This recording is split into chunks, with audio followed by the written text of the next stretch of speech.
नमस्कार दोस्तों, स्वागत है आपका हमारे चैनल ओम स्पिरिचुअल जर्नी ओम पर।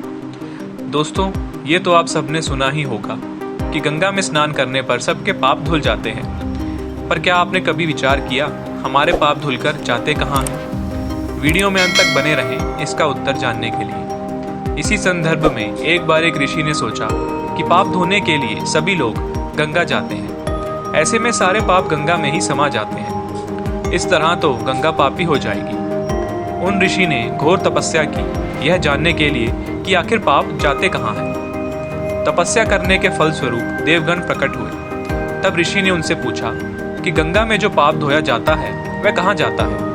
तब भगवान ने कहा कि चलो गंगा जी से ही पूछते हैं इस बारे में। ऋषि और भगवान दोनों ही गंगा जी के पास पहुंचे और उनसे पूछा, सब लोग तुम्हारे यहाँ पाप धोते हैं तो इसका मतलब तुम पापी हो गई। तब गंगा जी ने कहा कि मैं कैसे पापी हो सकती हूँ, मैं तो सभी पाप लेकर समुद्र को अर्पित कर देती हूँ। इसके बाद ऋषि और भगवान समुद्र के पास गए और उनसे पूछा कि हे सागर, गंगा सभी पाप आपको अर्पित कर देती है तो क्या आप पापी हो गए? तब समुद्र ने कहा कि वो कैसे पापी हुआ, वो सभी पाप को भाप बनाकर बादल बना देता है। अब ऋषि और भगवान दोनों ही बादल के पास गए, उनसे पूछा कि हे बादल, समुद्र पापों को भाप बनाकर बादल बना देता है तो क्या आप पापी हुए? बादलों ने कहा, मैं कैसे पापी हुआ, मैं तो सभी पाप को वापस पानी बना देता हूँ और बारिश के रास्ते धरती पर गिरा देता हूँ। इससे ही अन्न पैदा होता है, इससे ही मानव खाता है।